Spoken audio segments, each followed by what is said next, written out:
Okay, I will get started with introductions. Sorry, I lost my bit of paper. There we are. Okay, so thank you very much for coming to our event today, focusing on practical skills for living on the land. I'm Nicola Perkins and I work for the Development Trust Association in Wales. We're a partner in the Communities Creating Homes programme along with the Wales Cooperative Centre. Oh, sorry, just some small people. Through the project, we've been supporting groups over the last 3 years to develop affordable housing that is community-led, and there's been a surge of interest recently in the idea of creating multi-family, one planet developments and other land-based communities. Today's event complements one that we ran a couple of weeks ago on One Planet Neighbourhoods with David Thorpe and supported by Jasmine Dale. I'll post the link to the recording of that event in the chat in a minute if anybody's interested. But for today's events, Jasmine will be taking centre stage to tell us about her personal journey and experiences and go into that extra level of detail. So handing over to Jasmine. Hey, hi everybody. Nice to see so many people here. So thanks to Communities Creating Homes for putting on this webinar. Clearly an appetite and more people wanting to live and work together on the land. So for today, I'm going to do a presentation first, and then we're going to go into discussion. And I really would look forward to hearing your experiences. And we'll probably specifically look at, you know, how to get the type of skills that you need to live on a land-based project, and discuss the sort of wealth of opportunities and options there are out there that are for free to pick up the skills that many of us don't have. So I'll just share my screen, and I'll also, as we go along, put questions in the chat, and the hosts will interrupt me if it's something that really needs addressing then. Otherwise, we'll bundle them in to stimulate the discussion. Okay, is that clear? So there we go. Oops. Oops. Okay. So I'm going to talk from my own experience for this bit, on my own sort of journey, mainly to sort of get wider principles, you know, to display those and to give us for something to talk about. So that's Max, the Shire horse. He doesn't really come into it much. Okay, so here I am in 2002. And that's my first building I made there, that bunch of ferns. It was actually my final project for my BTEC in sustainable land use. And yeah, I had no skills or knowledge at that point. I think I roughly knew what an oak tree was, and I'd never grown food or anything like that. So the great thing for me about going on the permaculture course and then on the BTEC was I got a chance to try out a lot of different skills. And in particular, what was really useful is we visited lots of land-based businesses and other communities. So I got exposed to everything from shiitake mushroom growing through to doing reed bed systems for a community of 150 people. And that starting point, in terms of what skills do we want to learn and what type of things are we going to need to know for our land-based life, we just followed our enthusiasm and our intuition. So volunteering, it may sound obvious, but it's an excellent way to get experience and training for free. You've no financial or permanent commitment, so you can really try out varied land-based skills. In our case, we lived at Coed Hills, which was a community in South Wales, for 2 years, and we worked pretty much every day. And there on the left-hand side, there's a compost toilet and greenhouse system that my husband and other people made.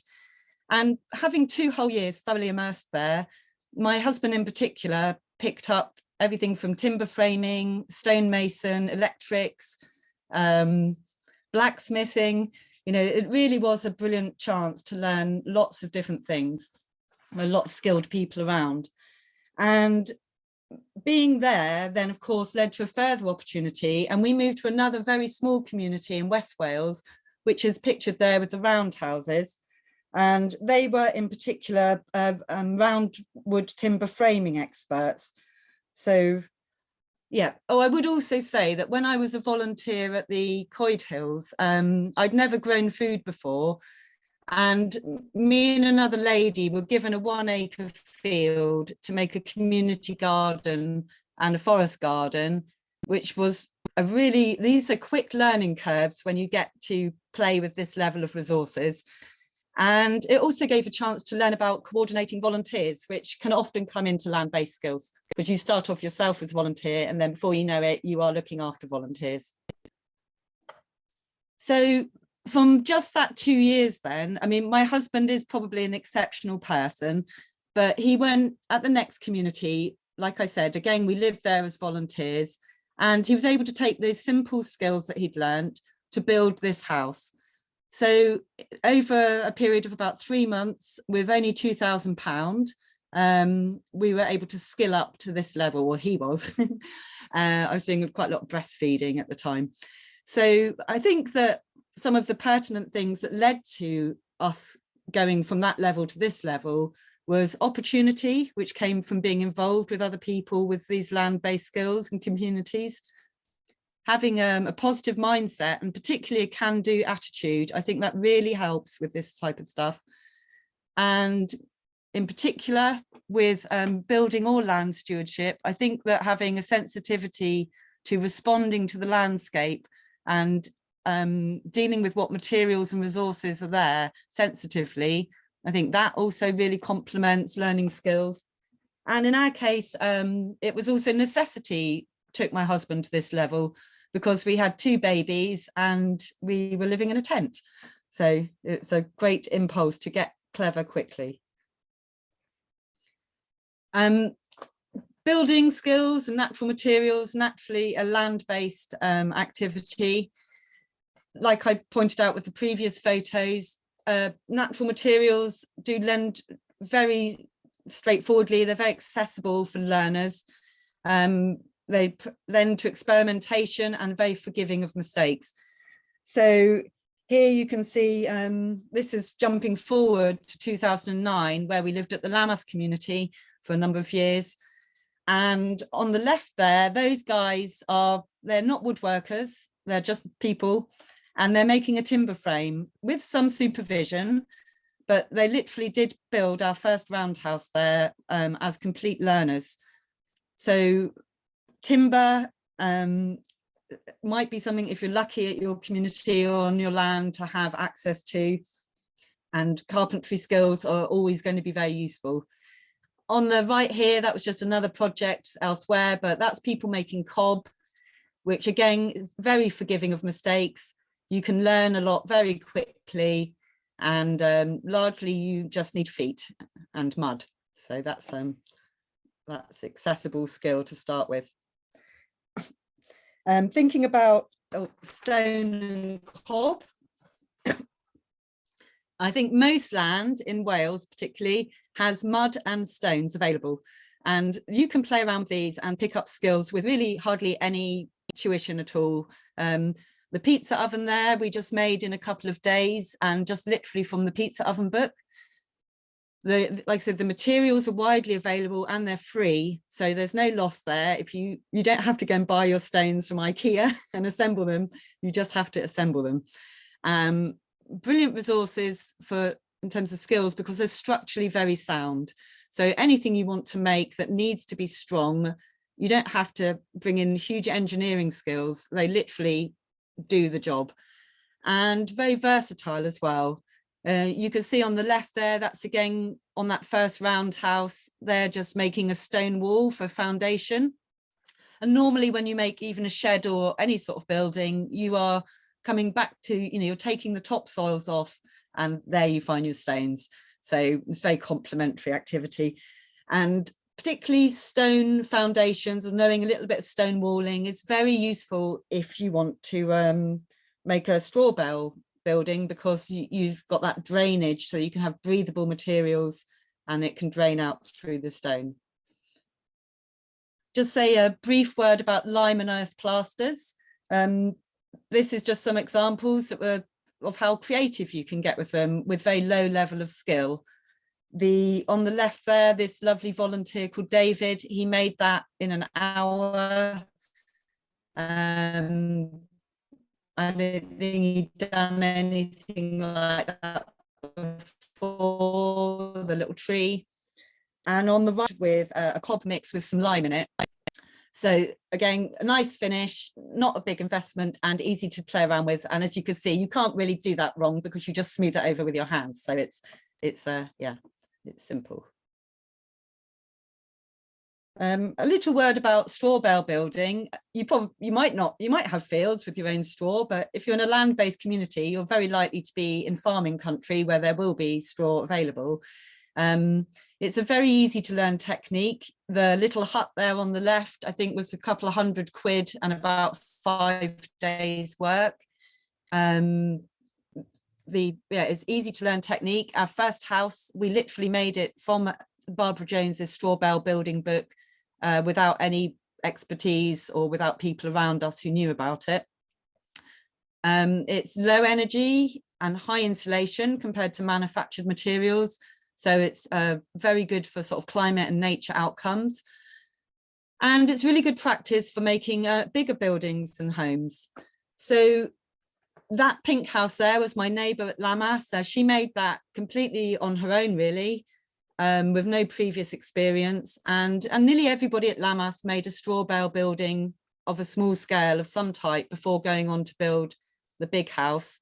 And one of my neighbours, Katie, she made a round house, and then she built her own 4-bedroom house out of straw, pretty much with only 1 or 2 people helping her.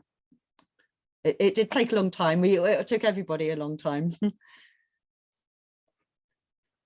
I think it's worth to say a bit about Earthbag Construction. It's not maybe so widely known, but it is super easy to do, and again, super strong for construction compared to using concrete or something like that. So most people can access these 20-litre bags because in farming land or smallholding world, we've got hundreds of them in the shed from our chickens or whatever. And they're actually the bags of lime that we use for the building. And you really lay them like bricks, very simply. You stuff them full of subsoil and stones, which again, free, everybody's got them. And you key them together by using waste barbed wire, which normally, if you've got some fields, you will have some waste barbed wire hanging around. So you can use up waste, and you'll see them there. That for the greenhouse stem wall, and we had food beds on the front side and plastered on the inside.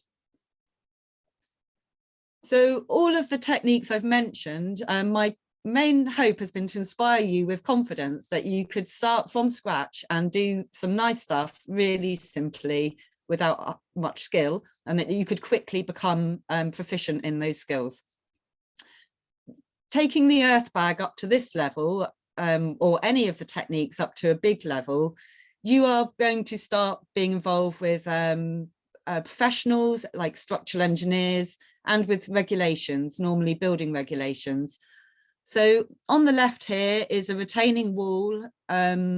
This was the hillside. We wanted to put up a huge greenhouse there, commercial greenhouses. And on the right-hand side, that's actually nearly 3 meters high, that wall. It's hard to see on this, but that was the retaining wall for an earth-sheltered 4 or 5 bedroom house. So I would say with, you need to get professional advice once you're getting into this sort of scale, unless you happen to be an engineer or something yourself.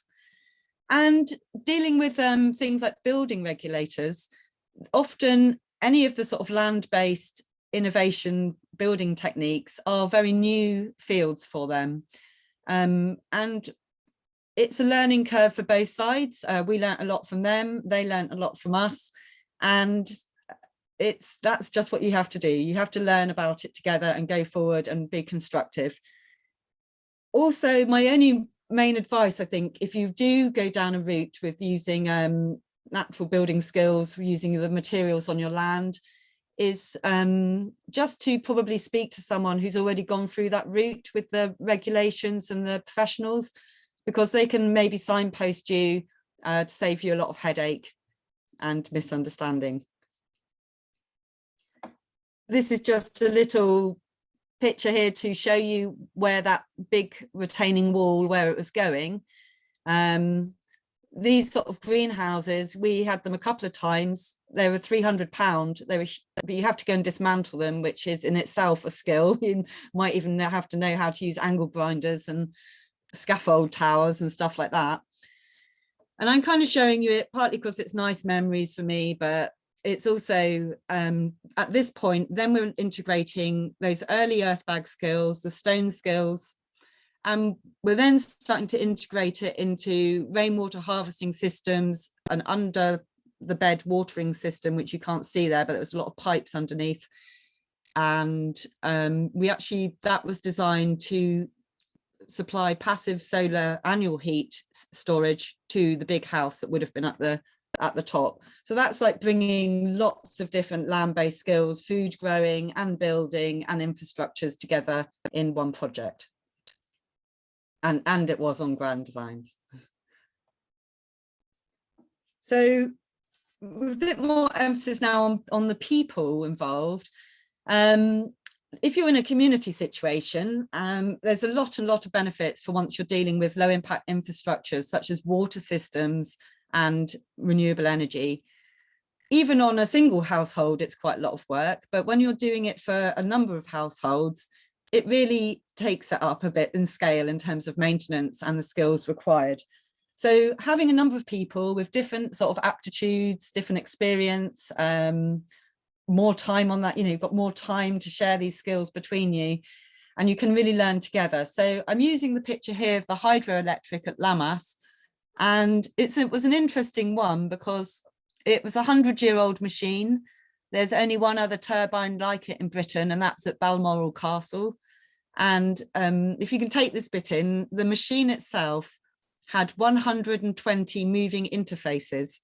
So that's to illustrate how complex, in a way, something like this is.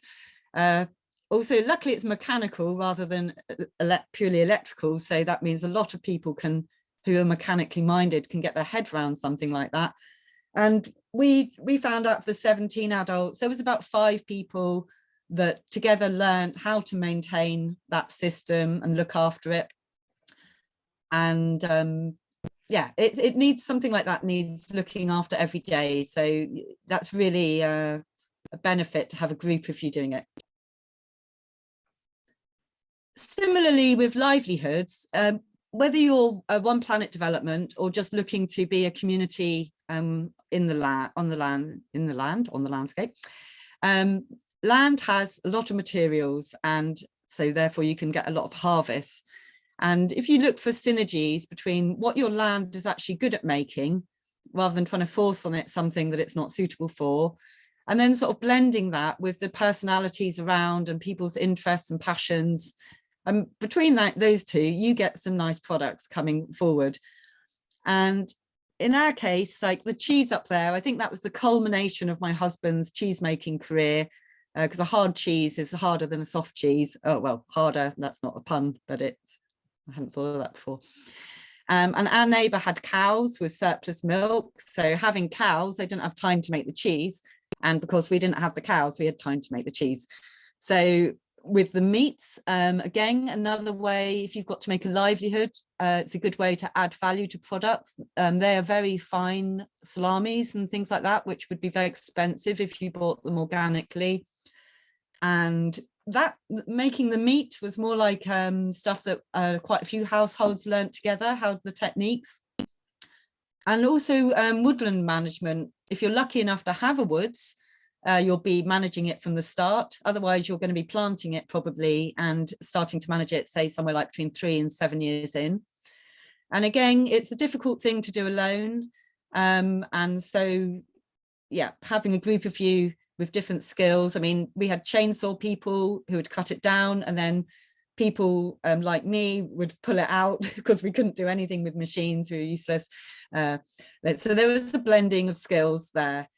And I'd really again say it's pretty obvious, but having your own land and a group of you is a real chance to try out these ideas before starting a business. You making that cheese, for example, we learnt that we love making cheese, but there's no way we would want to do it for a business and to do it every day and to have to do it, you know, in health and hygiene setting and all that stuff. We just weren't cut out for that level of input. But yeah, I suppose this downside in a way with the OPD is you do have to put all these ideas on paper to get permission first before trying it out. So that brings us back to why it's really good if you can get a chance to volunteer somewhere or go on a few courses to really get a sense of what you'd like to focus on. So just using the example of animals and land, you can see me there on the right looking perplexed with my first animals, which was had a beautiful set of ducks.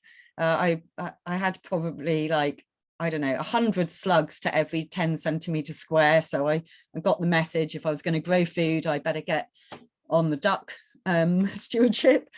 And yeah, it's just saying, maybe it's obvious, but start on a small scale, try ideas out. You know, if you make a pizza oven wrong, it doesn't matter, does it? Because you just have rubbish pizzas and it will be only you that misses out. But if you do animal husbandry badly, then you're actually inflicting suffering on other living creatures. So, you know, don't go and get a big herd of cows without having had a go first. And also, with the nice thing about animals is it's a good opportunity to get help from neighbours. If you're going into a land-based setting or community, it's very likely that you're going to be in farming country. And it's a good way to show respect for their expertise and to integrate into your local community is to get advice off them. And there's from a neighbouring farm, a conventional farm, is my neighbour Joe, who was only 12, who taught us how to shear the sheep.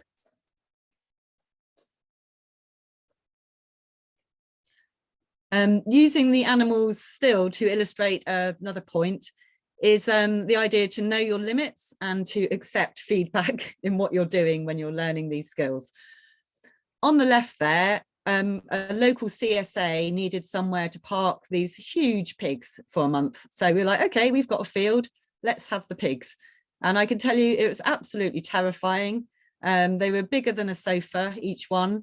They were probably really nice, but you just took one look at them and you thought that animal could kill me if it wanted to. And was an education in what it means to deal with fencing and other sort of commitments like that. And then that led us to decide that we did want pigs, but we'd have small ones. And the CSA kindly gave us those little guys there. And it also educated us that they were a breed that didn't really need food inputs. They're called coonies. They largely can live off grazing. And I can tell you that when they escaped and unfortunately ate my neighbour's sausages by breaking into his caravan, that they were much easier to get back into the fence than having a big animal like that. So for us, you know, you've got to listen to the feedback and not push on. Well, I wasn't brilliant at listening to feedback, but with animals, I was. Partly because, like I say, they were so scary and they're beautiful pictures. So. Extending that idea more, with horses, a lot of people, it's a dream to have a horse. Of course, it's a very beautiful experience. One of the most heartfelt, earthy connections I've ever had. What I did learn through borrowing the horse on the right was that one horse can eat 3 acres of grass in 1 week. And that showed me that I could not in any way sustain having a horse on my land, even though I had 3 acres of grazing. So it also smashed that gate to pieces one day without a second thought. It walked straight through it. So again, you know, big commitments. But all is not lost. If you have land, you can still learn skills by having it happen on your land, even if that's something like blacksmithing or woodwork, or in this case, horse logging. And I was very privileged to have Monty, the mule, on the left-hand side with me for a month. And the wonderful Susanna Powell taught me to horse log. And we pulled out the poles for our sheep barn. And it was a brilliant month. And yeah, it was sad. I had to accept I could not do that permanently. But it was also good. I realized I didn't want to do that permanently either. It was just sad that I couldn't have a horse. I just check my notes, make sure we're not Yeah, that's it. Okay, so we're coming to the end now. So a word of caution. Combining community living, land stewardship, building and maintaining buildings, land-based livelihoods, and all the paperwork is a recipe for burnout. Okay, it may be obvious, but it's totally something I feel I have to mention. I asked some people before putting this together, and that was the thing they really thought was one of the most important issues to mention. And that's the first house we built. That's my father. He slept under that workbench and they were, him and Simon, my husband, were worked 16 to 20-hour days because of needing to get something done. And you can see the situation we ended up in, and they're pretty much living off sardines, beer and coffee. And I had to go and live in a 5-star holiday cottage for 2 weeks because it was too much. So what's the answer to avoiding burnout? It's having some project management skills. So it's not the hands-on land-based skill, but it's certainly something that is relevant. A Gantt chart, having some sort of method of combining your materials, your timings, your people, and your different tasks is pretty much essential, I'd say.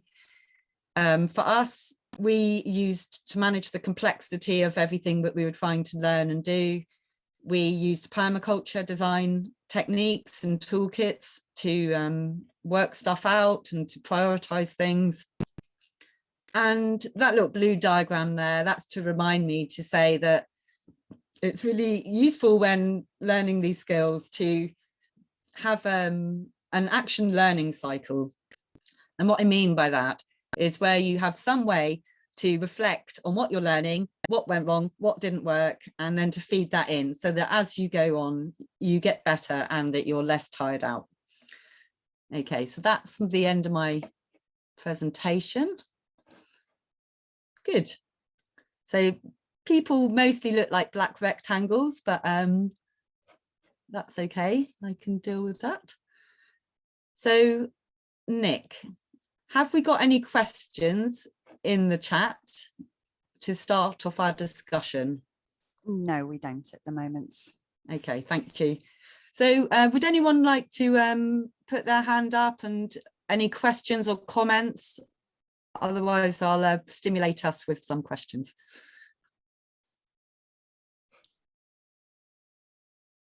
Oh, that's Rowan. What would you, yeah. Hi, Jasmine. Thank you for that. That was really a lovely insight into what you've done. I'm interested in where you've gone from there, and whether you're still living off the land and working in that way, or whether you've done something different. Kind of that for a starter.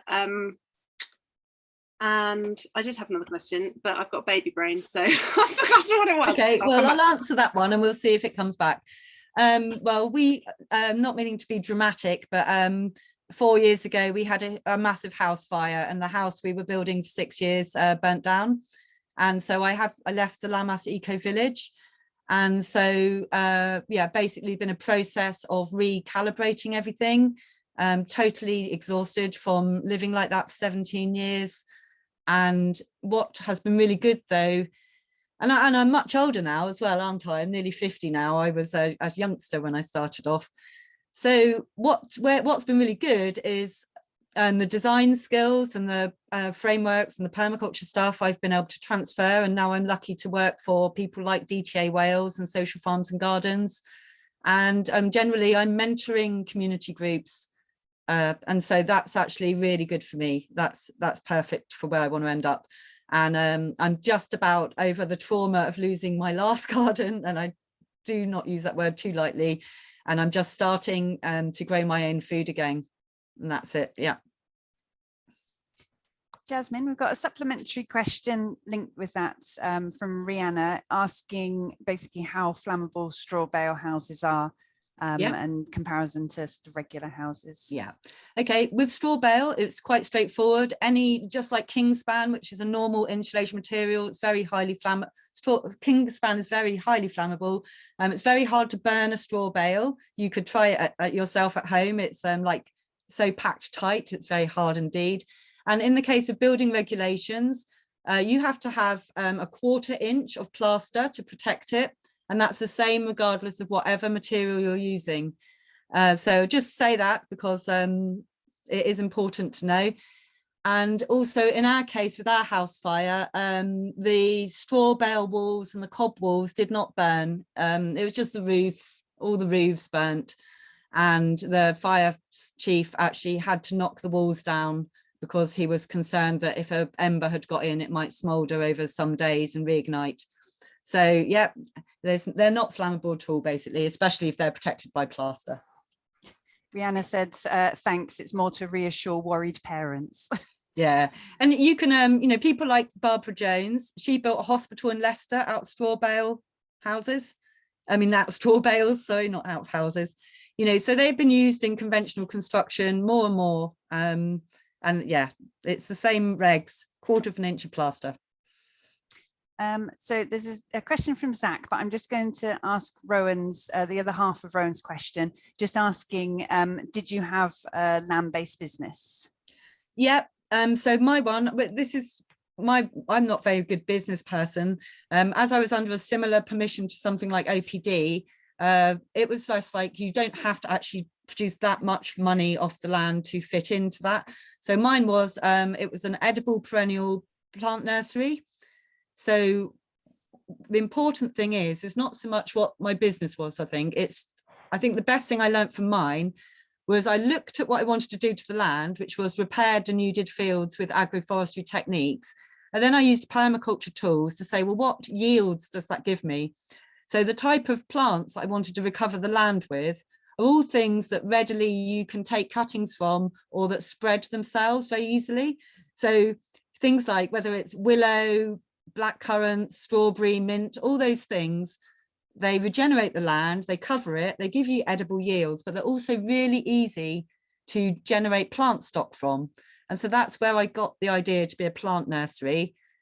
And I used to make a couple of £1,000 a year from that. And my other main thing was training. And we ran a lot of courses and workshops. Yeah, that's my other land-based livelihood. Right, so big question from Zach.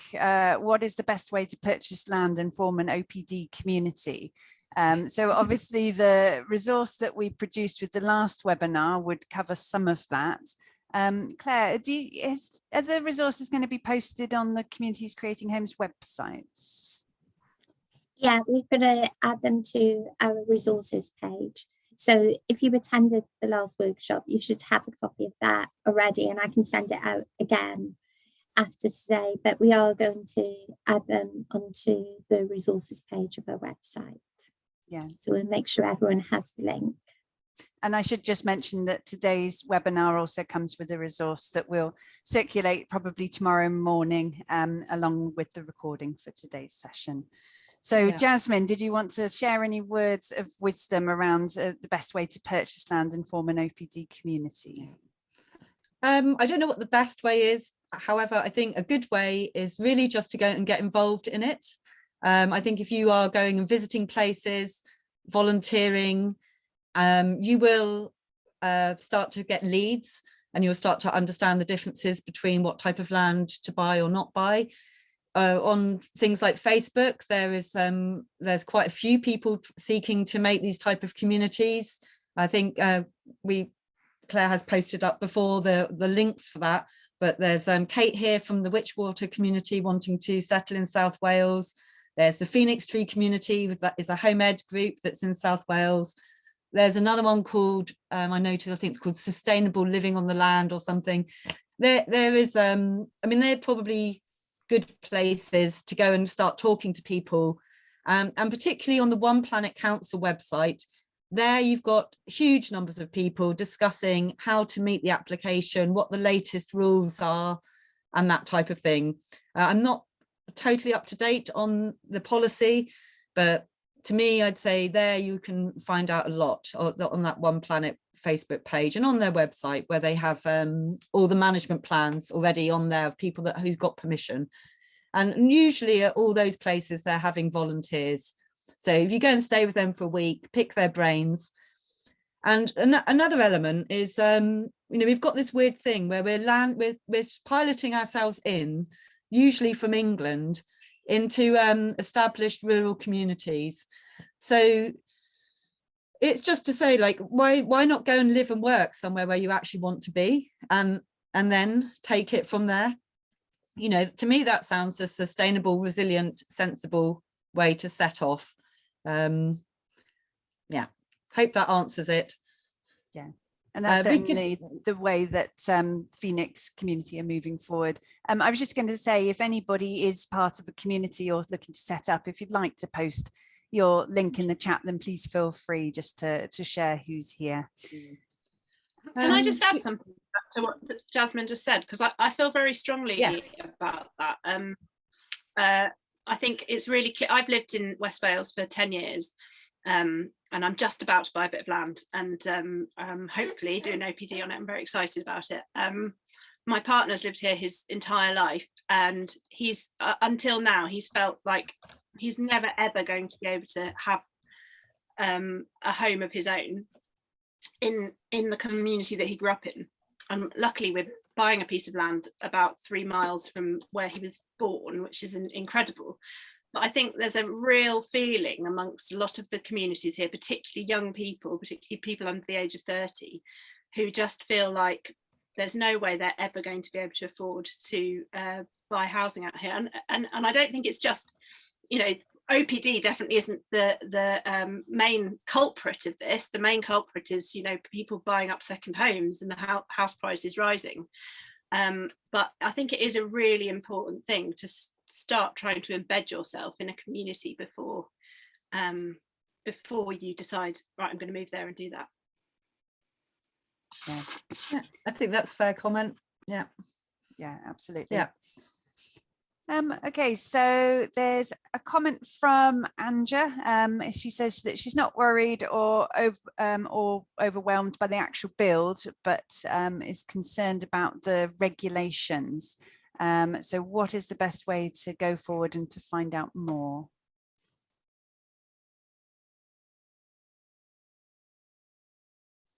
Well, I suppose it depends what you're building and when you're starting and things like that. If you say, for example, if you're using a straw bale building, then the latest book of Barbara Jones, for example, or the straw bale building companies, they've dealt with all of this, and there's pretty clear outlines in all that of how to go forward. You might want to find someone that built one already, and even hire the same building inspector, for example.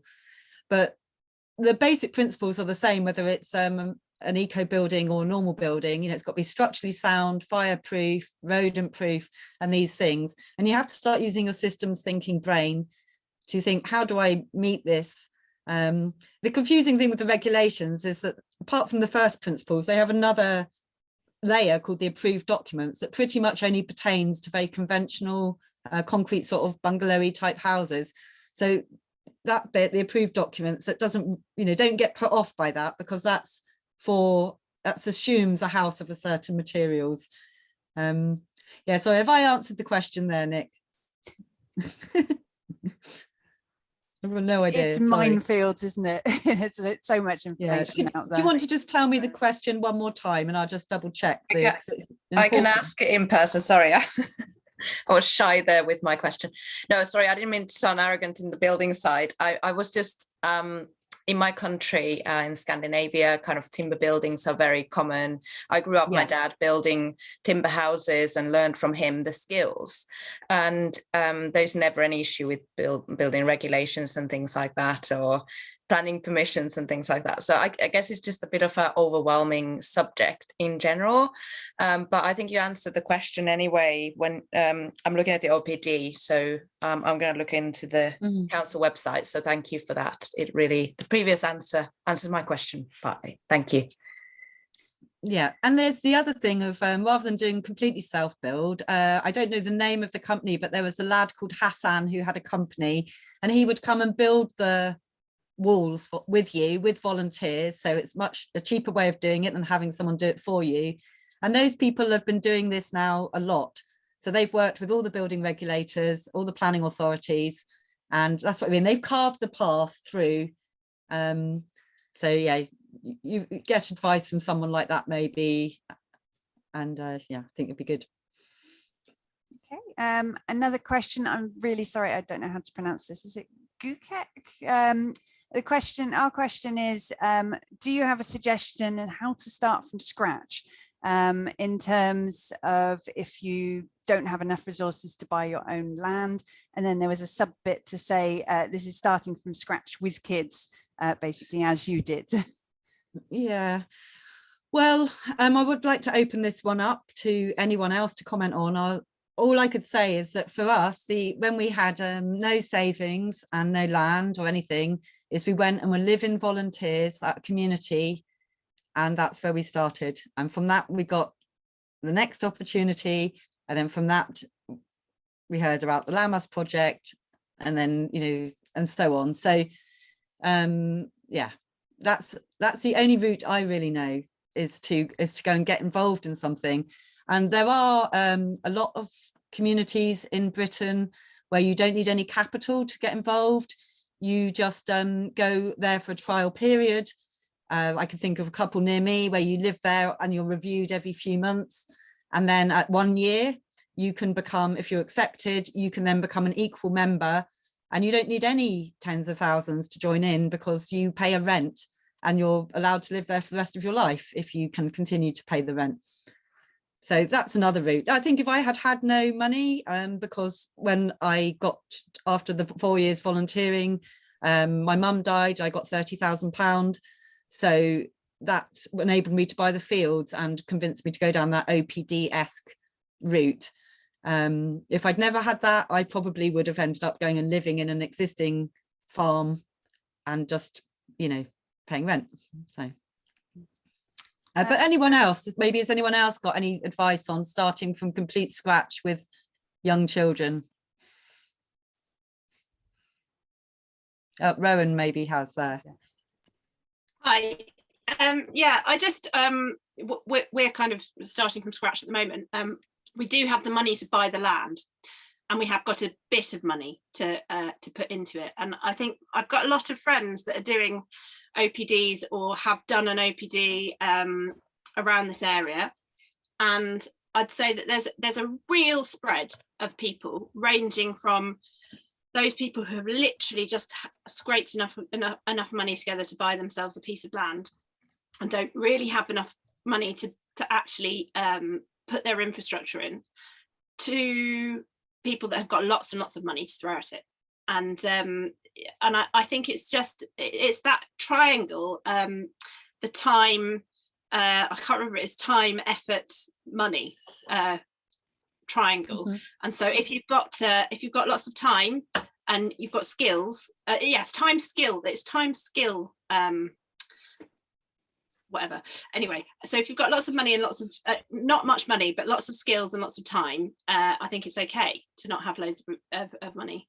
But if you haven't got those things and you need to buy them in, then you're going to need lots of money. So I think Jasmine is exactly right. If you're starting from scratch and don't have any of those things, then the first thing to do is to skill yourself up and to volunteer and to try out things that other people are offering. That's all I was going to say. Yeah, thank you. Yeah, it's really good to have other people chime in here. So I'm not sure if there's anyone else. I see a question there from Zig about renewable energy, special regulations for off-grid electrics. As far as I know, obviously I can't be advising on this, but if you've just got your own solar panel and a battery or your own small windmill or something, then that's just, you can just do that. If you're connecting into the grid in any way, then you have to have electricians and certified people do it. I don't know where the best, I don't know exactly of an organisation that deals explicitly with that but what you could do is you can look on www.lowimpact.org, which is a community in Buckinghamshire, and they've for 30 years been running courses on all things like this. They do on every aspect of land-based living, from beekeeping through to setting up your own off-grid system. And in the resource we've made, there is a list of these type of organisations. Yeah. Thanks, Jasmine. Okay, question from Tina. Is there a website to look for volunteering opportunities? And if so, which would you recommend? Okay, well, there's going on our resource, we've put down a list of things. There might be people here that know more, which we'll ask in a sec, but the Woofing Network, which is willing workers on organic farms. You know, the normal deal is you get your food and you get somewhere to sleep, and you do up to 5 hours a day.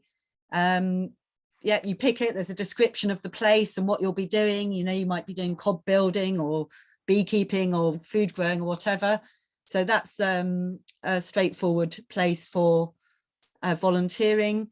I think nearly all the OPDs are having people coming as volunteers. I suspect those opportunities are posted on the One Planet website, One Planet Council website. And Diggers and Dreamers, which is a directory of communities across Britain, I think they also post volunteering opportunities, and like long-term live-in ones, like the type that I started on as well. Yeah, and Claire has usefully put in the chat about the Centre for Alternative Technology is another useful place to get information on, especially on the renewables. Does anyone else here have a particular favourite place they'd recommend to get volunteering experience? And I also noticed Zig has his hand up. Yeah, it relates to that question. I have my small holding listed as a host venue on Helpex, which is another volunteering site, not specifically a farming site, although there are plenty of farms advertised on there, plenty of rural work advertised on there, but there's other stuff, you know, babysitting in cities and stuff like that as well. And have had a few volunteers here who have come through Helpex. Not very many, we don't want many, and hosting volunteers is also needs project management and planning and so on, and can be exhausting because you've got to keep on looking after them and so on. So it is a two-way thing, but very useful. And I had a brilliant guy last year who just wanted to do lifting and carrying. So I worked out some heavy behind the house, and we humped and carried and dug for a whole week, and I was absolutely knackered at the end of it, but we achieved a huge amount between the two of us. Brilliant, thank you. And Helpex, with Helpex, is there like a specific deal, like people have to do 5 hours or this or that, or is it sort of flexible to the host? There isn't a have to. There's a suggested 5 hours a day for 5 days for full board and lodging, and we basically went along those lines, and I wasn't, you know, I wasn't clock watching or anything. I wasn't fussed. Yeah. They did the full 25 hours, and most of the guys and couples actually worked 4 days, probably still only 5 hours, maybe 6, in order to have 3 days off to themselves. And that was that suited most people as volunteers here. I mean, over 3 years, I've had maybe five sort of sets, you know, five couples or singles, so not many. Anyway, Helpex is another. That's all I wanted to say, really. Not as much. Thank you. No, that's great. Yeah, my friend has Helpex people all the time. She really loves it, and you get a nice mix of European people coming through that, don't you? Well, she always does, and so it's always great to have that blend of people there at the same time. A tip with volunteers for us in our situation. We found it was great to have more than one at a time. It makes it more complex, but then you don't have to look after them, you know, because you've probably got children or are totally knackered anyway from your land-based lifestyle. So they can entertain each other and play the guitar or whatever they do in the evening, and you can hobble off to your bed. Tina. Yeah, I was going to type, but I thought it's just easier just to talk it, ask the question. In terms of when you're volunteering for projects, are they like, if I've got like a business that I'm already managing remotely, which is what I want to plan to do so that I can do some of these volunteering opportunities, do you think that the placements that you have are quite flexible, that you, if you've got like a business demand, that you can just kind of pull away and deal with that for an hour and then come back to it? Or do you think people are think it really depends. Like Zig pointed out, it's quite a lot of effort on the part of the person who's hosting. It surprisingly takes up a lot of energy. You know, you're organising their food and everything. So in a way, when you get someone to come, you want them to kind of fit in with your offer, which might be 3 hours or 5 hours a day. But ourselves, and we don't take people anymore because we don't have anyone anymore, but ourselves and other people, we are very flexible. You know, if someone had wanted to go off for an hour or two, we didn't mind. In fact, our particular case, we always had it that come if you like. And then if, I think out of 500 people started to pee us off a bit because they were never there and they were eating all the peanut butter or something. But you know, it's that's how rare it was. If you're lucky, you're going to get the right person, aren't you? You're going to get you discuss it in advance and say, and if they're like us, they'd be totally flexible, but you might get someone who's really rigid and structured, and it would be a no for you to go halfway through the day just as you're droving the cattle or something. Well, it's just if you're trying to run a business remotely, you kind of need to be at the end of the phone for any emergencies. With the particular business that I've got. So as much as I can go off and do things, I do feel like I still need to be at the end of the phone. And I'm just wondering if that would be an issue, and that's kind of stopped me from it's just something looking at to opportunities. Discuss. Just discuss it with the host in advance. You know, with all of these setups, you're having an email or phone call exchange before you do it anyway. And you discuss it. Don't come across as too flaky or that you're going to be in and out all the time or something, you know. And I'm sure you would find the right opportunity that could cope with that. And also they might be glad, you know, quite often in the day I was glad if the people disappeared because then I could go and do something on my own. And then I guess in terms of the cooking, like we've cooked a lot anyway, so like is it always a thing that they feel like they have to provide the food for you if you're working for them, or can you come up with different arrangements because obviously if that's a responsibility, then maybe they it really depends, doesn't it? It really depends. Some people are going to cook for you. Some people will cook for you, and some people will put you with a hut with your own cooking, and you do it together on your own, and they'll just provide you the food. It can really vary. I've done both. When I shared a house in Swansea with my brother before buying this small holding, we had, I think the most volunteers at a time, I think, was 7, and one of the volunteering jobs was to cook for the rest of the group. Because when we started, I was doing all the cooking when it was a smaller number. Then I learned to rotate the cooking. So I would do, you know, when we had 2 volunteers, for example, I would do one day, someone else the next day. So I was cooking every 3rd day. And then when eventually I just made it one of the volunteering tasks to cook for us. There were some disasters. But basically we got fed, you know, and you learn from it's I could just you get these you get to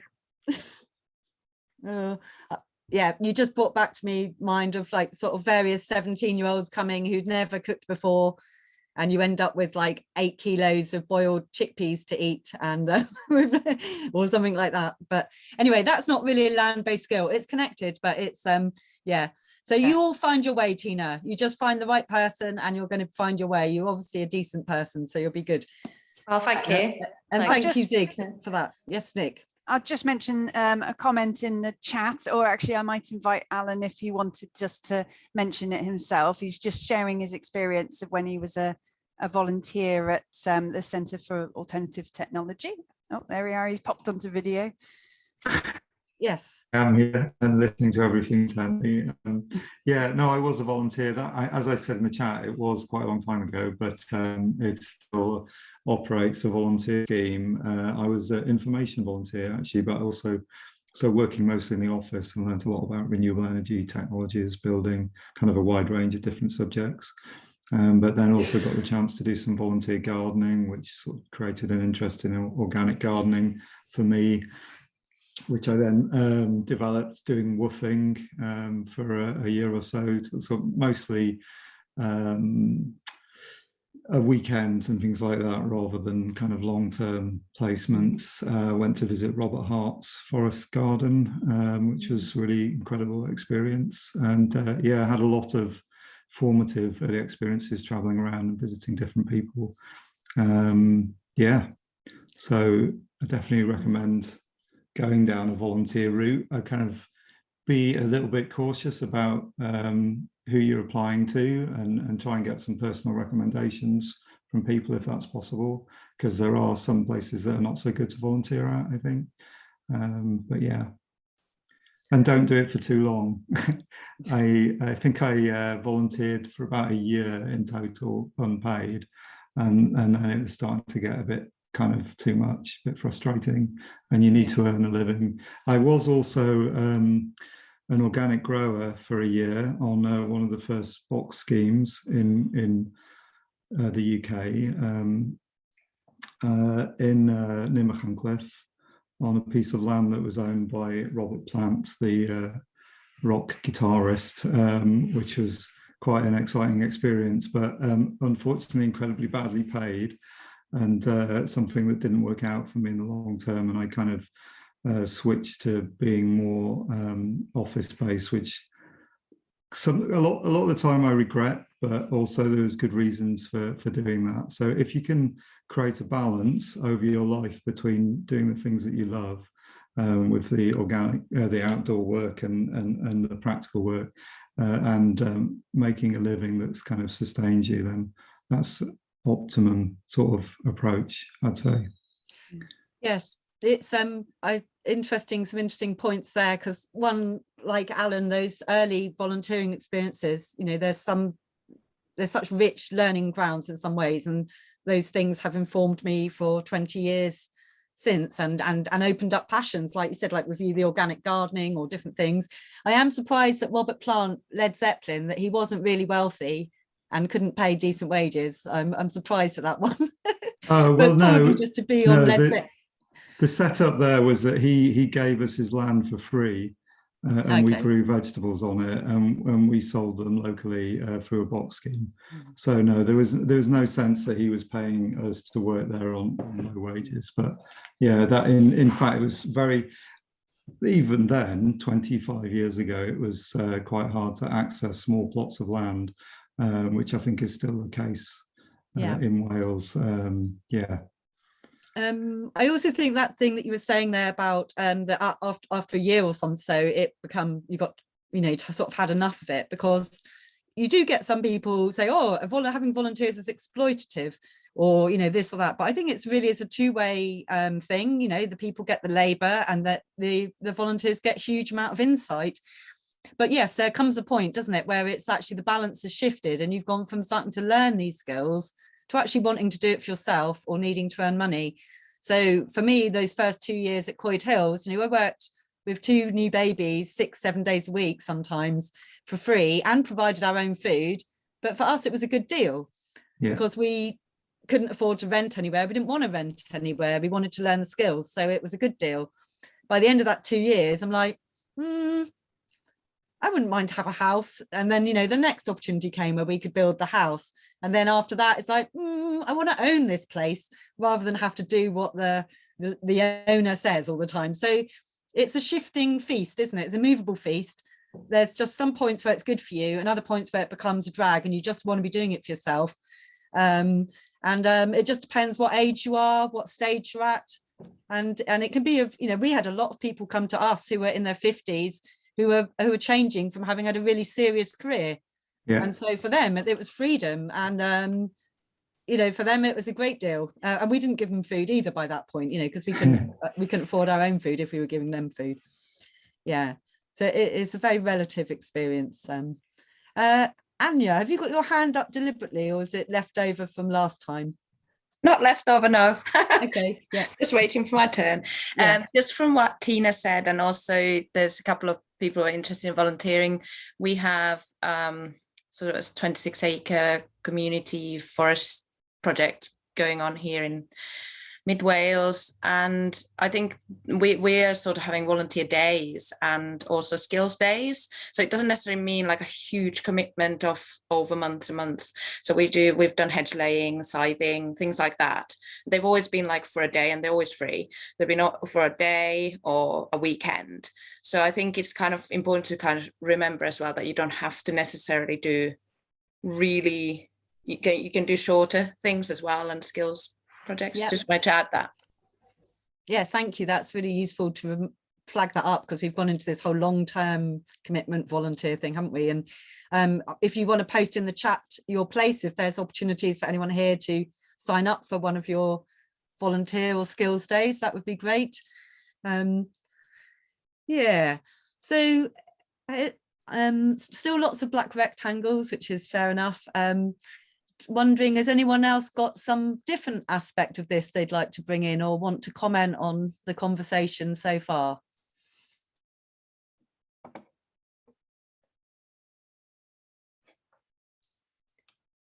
Yeah. There was something else I was going to mention, actually, if no one else is saying anything at the moment. I came into contact with the Chuckling Goat Company. Do you know about them? Chuckling Goat. It's like a kefir goat milk business that's based in Mid Wales, and they started on a 20-acre smallholding, and they've turned it into a substantial business, really employing lots of people locally and helping and supporting those people locally to buy their own homes and actually move on in life. And I think it's a really good example of finding a kind of land-based business and adding value to the goat herd, and creating some unique product out of it, and really developing the business. And the woman who runs that business, Shan, has written a book called How to Start a Business on a Kitchen Table, which I think is quite a nice title, and probably worth getting hold of for people who want to have a look at the kind of enterprise aspects of this. And yeah. That sounds like an excellent resource there. Yeah, because many people quite like land-based skills, but many people, we don't have the business skills. I would say from my friends, they have all managed to make businesses, but it's only a few people have really upscaled it, haven't they? Just something like that Chuckling Goat, or to like a proper box scheme or something. So yeah, very good idea to go and visit or read a book from someone's experience like that. Can you repeat the name of that book, that's please? what I loved about the training courses, actually, like permaculture.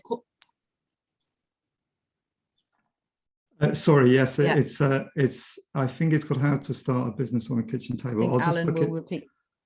I'll just look it up now.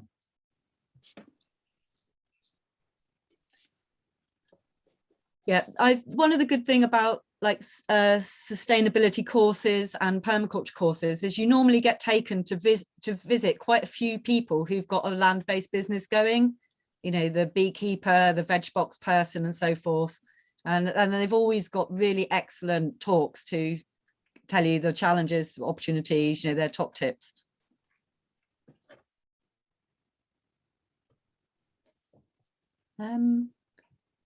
Okay, so I'm reading the question from Mike here in the chat. Do we as a group have any advice for someone embarking on OPD in their 50s? I'm in the process of moving to Wales, attended courses at CAT and looking at volunteering, excited and daunted. I do, if you look on the OPD website, Mike, there is a number of people that started at your age. As is common, by that age, people might want a change of career and have got the capital to start such a thing.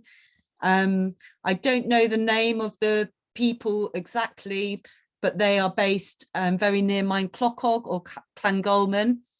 And they're just one example I can think of some people that started in their 50s. They got their OPD permission very straightforwardly, and they actually came every weekend from work for about a year and set up all the gardens and the business before applying. So they're definitely someone. I don't know from looking at the One Planet Council website if you'll be able to see who these people are and how old these people are, but yeah, Nick's posting the frequently asked questions link down there. But I'd say that although you don't probably have the vigor of the 25-year-olds, the reality is that people in their 50s have got lots of life experience. You've probably got some savings, and you'll have a lot more insight maybe into how to look after your energy and how to make discerning choices. So I think, and the people that bought my small holding at Lammas, they were 60. They're now 2 years in and they're really enjoying it. They say they don't regret it. Every day they're glad they made that decision.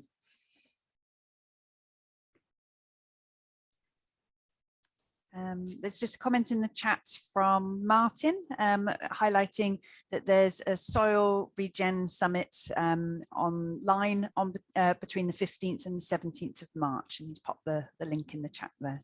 Oh, thank you for that. Yeah, because we can forget about soil regeneration as a skill, can't we? But it's sort of a fundamental thing if you've got land, and especially if we're looking at more extreme weather, heavier rainfall.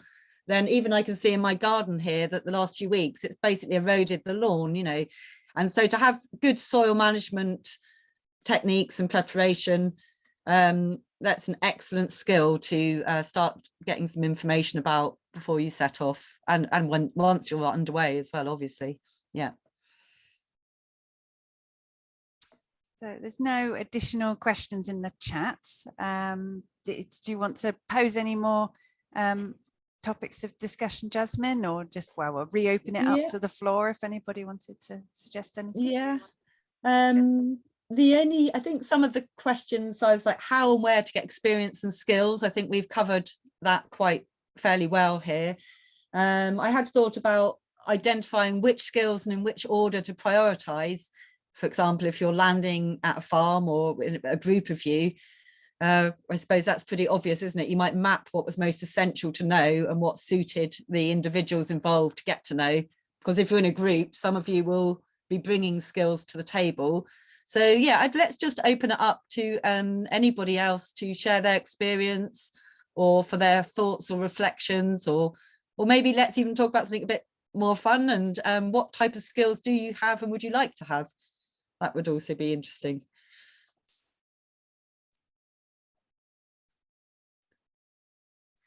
Rick V is one of the few people's faces that I can see. If I was in a teaching context now, I'd pick on Rick to talk. There we are. Zig is unmuted. Yeah, it sort of relates to the previous question about being 50 and is that an all right age or whatever. I bought this small holding at the age of 61. This is my retirement project. And it'll keep me busy until I drop, and that's really what I want. In terms of the experience I bring with me, I ran a bespoke furniture manufacturing business in London for 15 years. And when I got ripped off too often doing that, I lost the value of my house, my London house. At one point, I didn't lose the house, but that's the bad debts I had within 3 months. I worked for about 4 years to clear those debts, and then turned into a jobbing builder for 20 years after that. So I've got sort of quite a lot of relevant experience in doing this. Yeah, so I've started it in my 60s.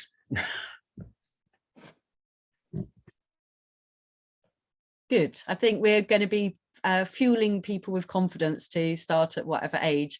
I don't know if if books like The Artist's Way, they're full of examples of people that learned to skydive when they were 80, or, you know, people like Einstein or like Leonardo da Vinci or whatever, whose greatest inventions happened when they were well over retirement age and stuff like that. So yeah, I think age isn't a barrier, and you bring other gifts to it. And we've also got a lot of young people around who really, really would love to come and do the heavy work as well. just so that they can get a chance to see what's going on really, and to learn stuff.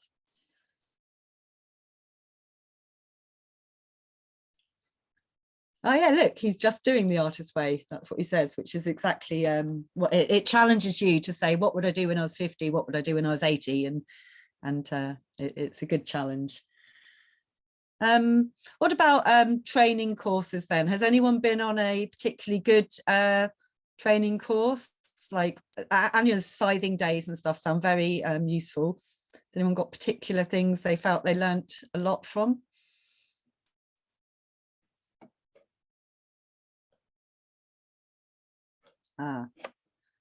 Yeah, so Alan's recommending in the chat is the 72-hour permaculture design course, normally done over 2 weeks residentially. Now increasingly you can just do them online. Yeah, I've been on a few of them and I used to run them myself. I think they're excellent things, and again you might want to get a recommendation, you know, so that, I don't know, they're probably all good quality, but just in case, get the recommendation.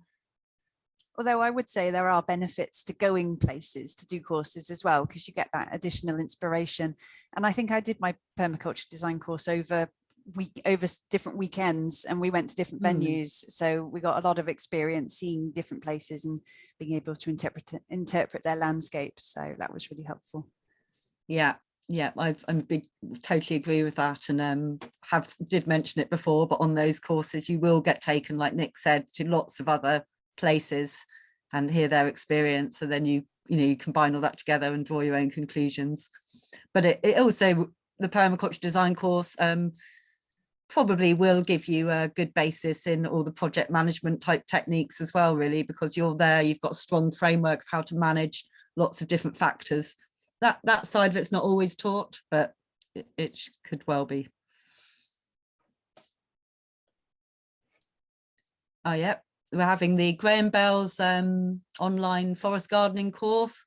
There's also always the ones, Martin Crawford's courses, but they're in person, but they're normally booked out for years ahead.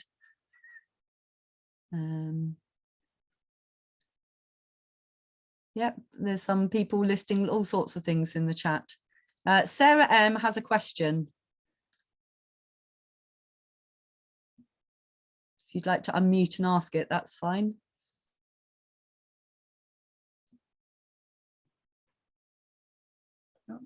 Hi. Hi, Sarah. Hi. Yes, we can. Yeah. I'm a person that's nearly 50 with 4 children ranging from 6 to 16. I've got some skills. I'm a willow weaver and I've got some gardening skills, but I just don't know how I'm going to find the time. I want to do the OPD thing. We've got some money for land, but I don't know how I'm going to find the time to actually get other skills. Can I just wing it? Or am I mad? Well, I think you could wing it, because like you say, you're already a practical person. You've already got some of those things up your sleeve, so you know what it's like. But to get a One Planet permission, you have to put down a business plan and a land management plan in advance. I get all of that, but the whole practical thing of I know you've said about the building and what people have done. I just wonder if I really could do that. That's kind of what holds me back. If I could get land and then do the whole management plan and get that together, which could take goodness knows how long, but then to actually do the practical thing of building just seems a bit daunting. Well, yeah, you have to do a little bit of a design process on it, really, don't you? Because you have to, well, a fundamental thing is how much money are you going to have? Because a lot of the new OPDs, they have sold houses in London or Southeast, so they've been able to come and have the house built for them, and then they've been able to go straight into their businesses. And okay. So whereas there's another tranche of people that have done it with sort of nothing, I suppose, which is a different journey, isn't it? It's then you need to have a plan. How am I going to get this money? Because if you've got 4 children as well, I mean, I do know people that have done it with 3 or 4 children and lived in static caravans for many years. Right. But, okay. That's quite tiring, isn't it? Yeah, we've lived in a boat for nearly 10 years. I reckon we could live in a static caravan. That'd be like a palace. Well, you could probably better tow the boat onto dry land. It sounds like you would be. It sounds like you would be fine, but Okay. you know, I always think if you can buy a small holding, you may as well do that an OPD, and then you would be simpler. Because and you just do that together with a load of other people. But some people can afford a small holding. They just do the OPD because they want to get the principle stronger, you know, so that there's more of them on the ground, and that there's no revoking of that policy or something. I would say, yeah, if you've not got much time now, you might also want to ask, how would I have the time then? Because I think once you're doing it, it is a 60 to 200 hour week, working week, at least in the setup phase. But yeah, you just try and find one to go away and spend a few days in the Easter holidays, and your own intuition will start to clarify for you which version of it, whether to go the whole hog or somewhere in between. Yeah, okay, thank you. That's great. Well, anyone else is welcome to say what they think about that too.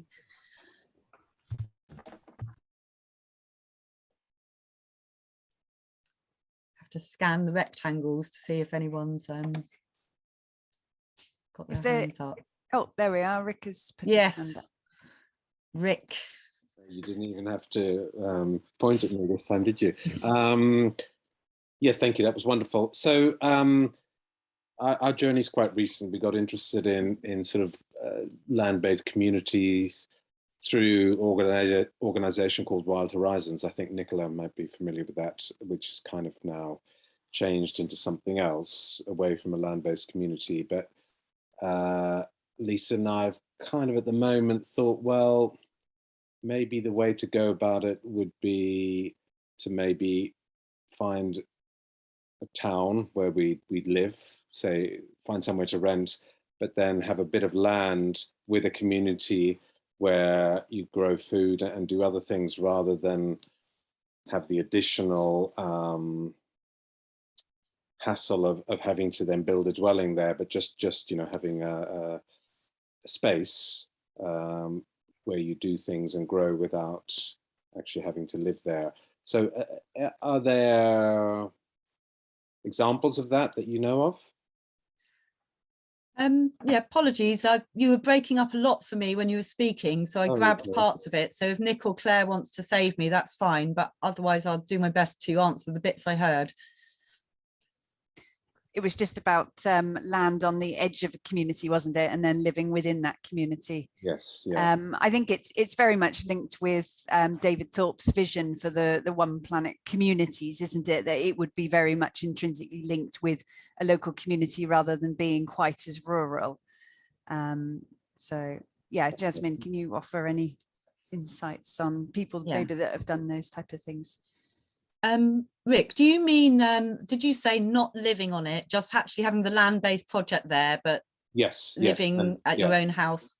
That's right, or renting somewhere, yes, in a local town, village. Yeah, why not? You know, why not, I say? Because that's like having a community garden or a CSA or something, isn't it? Yeah. And then if anyone did want to live there later on down the road, you'd have the benefit of having an established project as well. That could show its worth. Yeah, I don't know, that sounds like, you know, there's so many different routes, isn't there, into community and land-based living. And I think it's really good not to have a strict idea that there's one route that's the way, and to keep adapting to what is the right thing for our locality and for the people involved. Yeah, so Casey's posted in the chat about a group called Eden Kind, who have bought a house in a village and have plans to buy land nearby. So there you go. Do you want, have you got any other thoughts to add on to that, Rick, or do you think that's fine? No, that's great. So I suppose we're just we're not quite, well, we're still very fluid in where what we're gonna do. So just exploring various options, really. I think mainly we don't want the hassle of having to build a dwelling and all the time that takes, and rather focus on just growing food. Yeah, good. No, that sounds good. Explore. I'm a great. My natural personality is to explore things rather than have set ideas. So I'm a great advocate for that. Zach's question. Yeah. Hi. I'm having real technical difficulties today. I don't know whether you can see me now. I've been looking into one planet development for years, and I'm familiar with Lammas, but I've got ME and long COVID, so it creates a problem, because one of the things in wanting to, like you said, go and get experience. I have been to some community to visit communities, but it's often a lot of energy. That kind of style of living demands a lot of energy. But one of the thoughts that I have is that I'm selling a property at the moment, and the possibility of buying some land. And what I would like to do is for it to be kind of a symbiotic relationship of people being able to, who can't afford to build houses, like cob houses, or can't afford land, of actually putting together, a community where it was. So, I was a clinical lead, and I have a history of kind of organising and kind of putting things together and bringing things together. And I suppose with it is that I don't want to have imposter syndrome with everybody doing the hard work, and me kind of looking at doing the organising and the planning and, generating a business and all of those kind of things, but not having the energy to, to build houses, and just whether it's feasible, or whether I'm just kind of whether it's a pipe dream of mine, really. Well, Zach, I'm a believer in where there's a will, there's a way. And I think that's a perfectly reasonable reciprocation to have. No one who's here, I think, would say that they would want to exclude someone on the basis of their physical journey that they've been dealt. And yet, like you say, reality is land-based skills are often very physical things. And especially then you've got the benefit of having, like you say, something to reciprocate with, capital. Myself personally, I think I like the idea as well that we could evolve. This is very personal, and there's not an official line of anybody, that we might evolve as humans to not have to have a straight in out, pay for this, pay for that. Like that we could just accept that someone could be there, and that we think that just as a human being, they are bringing a gift in themselves, and that might not be something that is quantifiable, but you might be a listener, you might save someone's life one day by listening to them when they were at their end of their tether. So that's my personal thought, but I think that you are in good stead there. And also, though, yes, you naturally, I think you would. I mean, I'm just involved with some projects at the moment, and people are already going, well, he hasn't done enough, she hasn't done enough. And yes, there are those attitudes out there. But like, God willing, you will find the right mix of people that are operating on a different paradigm really than that. And one thing is, I don't know if she's still around, but 25 years ago or so, there was a lady with ME who was completely wheelchair bound, who had an amazing small holding down in Somerset and built her own house, and someone burnt down her house and she built it again. So that she probably had volunteers, but she was called Caroline something, but she was well known down there. So there's, I think it's just to keep checking with yourself that it's actually a thing you feel like doing. And I don't know if you remember at the beginning of my presentation, I named enthusiasm and intuition. And although we can't quantify those things very readily on a spreadsheet, I think they are part of this skills, Yeah, like I think with it, for me, I've been a psychotherapist for 15 years, and I think with it is what I would like to do is part of that would be the healing, of coming into.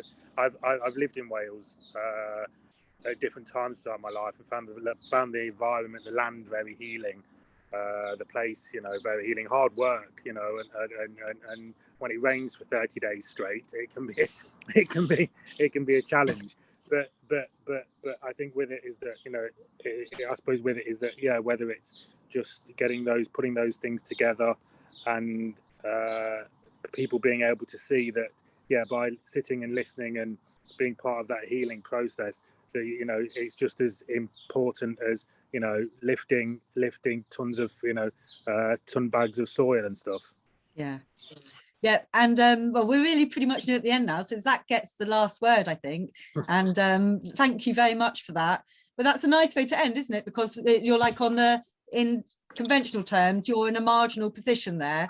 And in permaculture, they always say use and value the margins, because the stuff that's at the edge that people think is not valuable is often the very most valuable thing that we've got.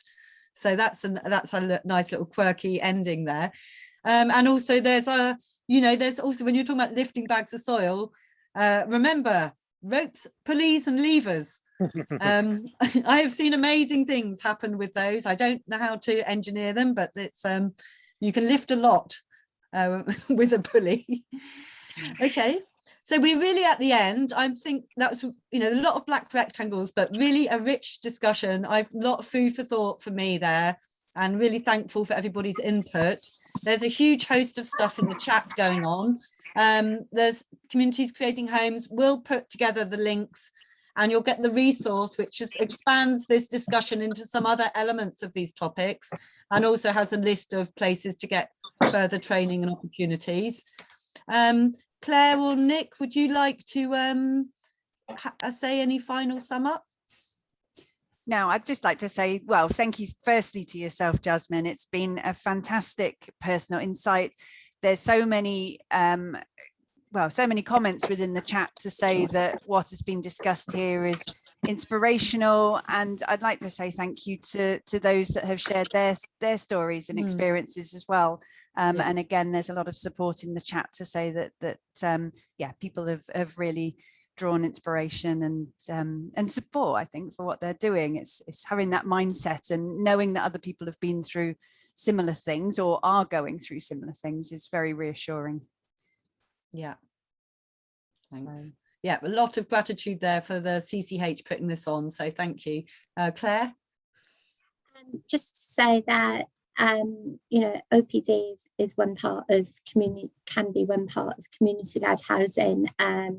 Picking up on some of the points made earlier about second homes and people being priced out of communities. We're here if anyone wants to chat about creating a community. We've shared our website in the chat today, which I'll circulate again.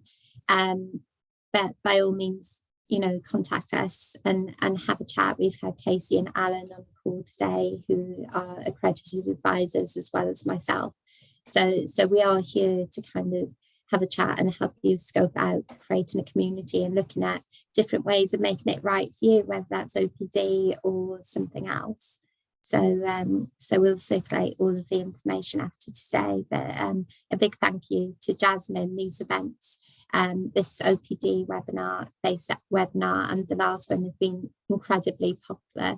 So it's obviously a growing area in Wales that everyone's interested in. So it's really great to see so many people contribute today. Yeah, brilliant. Okay, well, so till next time then. Until next time, everyone. Thank you. Thank you very much, everyone. Thanks, everyone. Bye-bye. Thank you.